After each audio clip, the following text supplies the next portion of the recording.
So in general, steering vectors are that you have this good, like an ideal distribution that you like and a distribution that you don't like. Like let's say toxic sentences and non-toxic sentences. Right? Now, the existing work has tried to do this as like, adding the offset of the means of the two distributions. What this ends up doing is that you match the means of the two distributions. Right?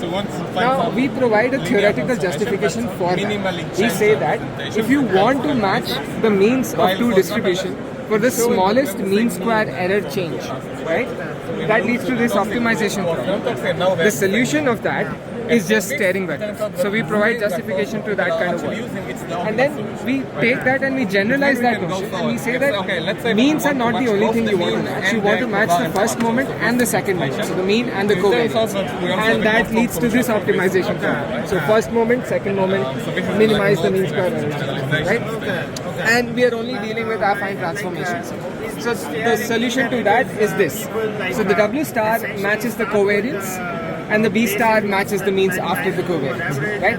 And this works better empirically, that as are given by our empirical classification results and generation results.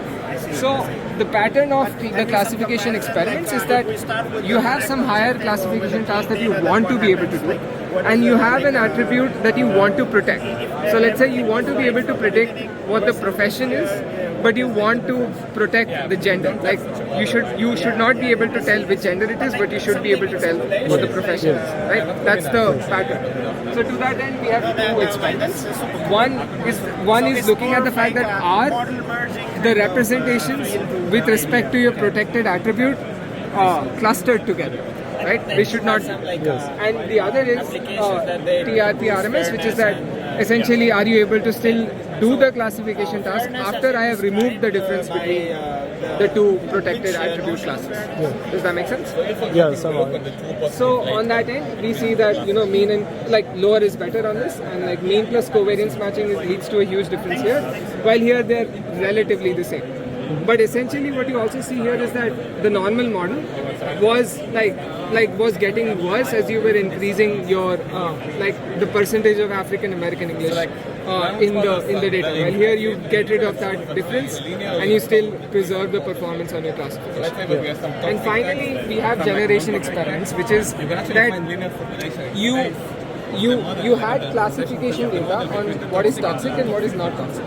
Can you use just this classification data to be able to steer the outputs of the language model towards non-toxic sentences? That's what you're trying to do, right?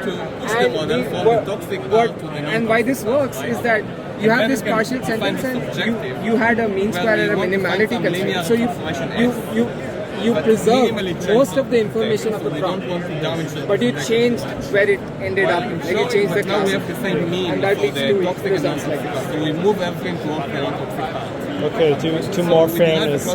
To more fairness. To some control. In this case, that's like non-toxic. It could arbitrarily be like sentiment as well, but that is not an experiment. So, but this intervention can improve. Thank you.